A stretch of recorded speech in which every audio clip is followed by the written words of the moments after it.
नमस्कार प्यारे बच्चों, स्वागत है आप सभी का एक बार फिर से आपके अपने चैनल वेदांत लर्निंग पॉइंट पे। आज आप सभी के लिए जो आपकी 8th ग्रेड अभ्यास पुस्तिका है सामाजिक विज्ञान की, इसका पहला पाठ जो है आपका, उसके प्रश्न उत्तर कराने वाली हूँ। यदि आप चैनल पर नए हैं तो सबसे पहले वीडियो पाने के लिए और सटीक आंसर पाने के लिए चैनल को सब्सक्राइब जरूर कर लीजिएगा। आज हम सामाजिक विज्ञान की जो हमारी तीसरी पुस्तक है हमारा अतीत, इसके प्रश्नोत्तर करेंगे। पिछली बार आपकी 2 किताबें थीं, इस बार सारे सब्जेक्ट की विषयवार किताबें हैं। तो जो आपकी ये 2023-24 में चलने वाली है, अब की बार जो नई बुक्स आई हैं उसके अकॉर्डिंग क्वेश्चन आंसर रहेंगे। आइए शुरू करते हैं। तो जो पहला पाठ रहेगा आपका अध्याय 1 प्रारंभिक कथन, कैसे, कब और कहाँ। इसमें पहला प्रश्न है आपका कि ब्रिटिश शासन काल के प्रथम और अंतिम गवर्नर जनरल थे। तो जो पहले और अंतिम गवर्नर जनरल थे वो थे वॉरेन हेस्टिंग्स और Lord Mountbatten. Option number A यहाँ पर सही हो जाएगा, इसको यहाँ भी आपको नोट डाउन कर देना है। अगला प्रश्न रहेगा a history of British India पुस्तक के लेखक थे, तो ये थे आपके जेम्स मिल, सी इसमें सही हो जाएगा।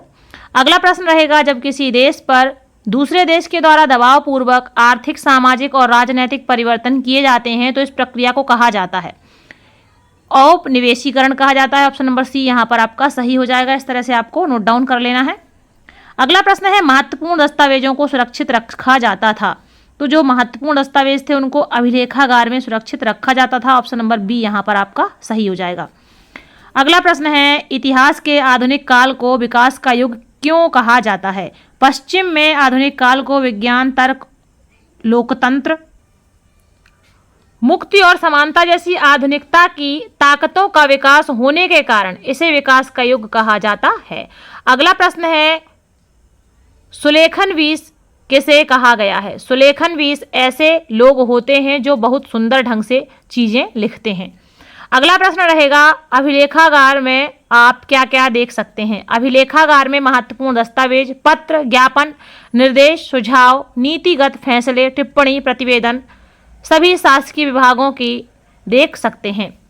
अगला प्रश्न रहेगा इतिहास को तारीखों से क्यों जोड़ा जाता था। क्योंकि हम कुछ खास घटनाओं को महत्वपूर्ण मानकर चलने लगते हैं, ये तारीखें इतिहास को प्रस्तुत करती हैं। अगला प्रश्न है आपका छपाई की तकनीक के प्रसार से जनता को क्या क्या लाभ हुए। अखबार छपने लगे, जनता में बहस भी होने लगी, नेताओं और सुधारकों ने अपने विचारों को फैलाने के लिए लिखा, कवियों और उपन्यासकारों ने अपनी भावनाओं को व्यक्त करने के लिए लिखा।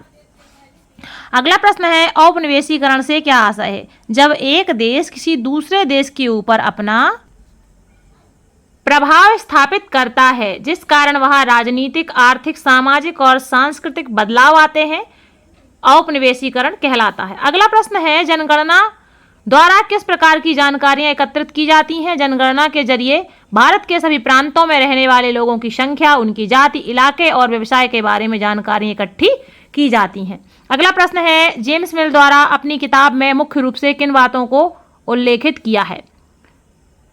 जेम्स मिल ने अपनी किताब को 3 खंडों में बांटा, हिंदू, मुस्लिम और ब्रिटिश। मुख्य बातें क्या क्या हैं। यह विभाजन सांप्रदायिकता के आधार पर किया गया था। यह काल विभाजन औपनिवेशिक विचारधारा पर आधारित था। इस काल का विभाजन उद्देश्य भारतीयों को अलग अलग पहचान देकर फूट डालना था। अगला प्रश्न रहेगा उपनिवेशिक शासन के दौरान सर्वेक्षण के क्या उद्देश्य थे। औपनिवेशिक शासन के दौरान सर्वेक्षण का उद्देश्य किसी भी विषय से संबंधित जानकारी इकट्ठा करना था।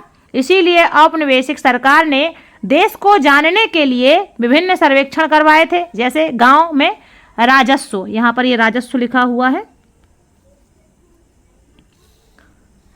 सर्वेक्षण धरती की सतह व गुणवत्ता का सर्वेक्षण, पेड़ पौधों, जीव जंतुओं, फसलों इत्यादि का सर्वेक्षण।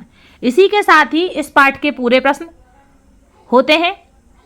मिलते हैं अगले पाठ 2 व्यापार से साम्राज्य तक कंपनी की सत्ता स्थापित होती है में। देखने के लिए आप सभी का धन्यवाद। आप सभी का दिन शुभ हो।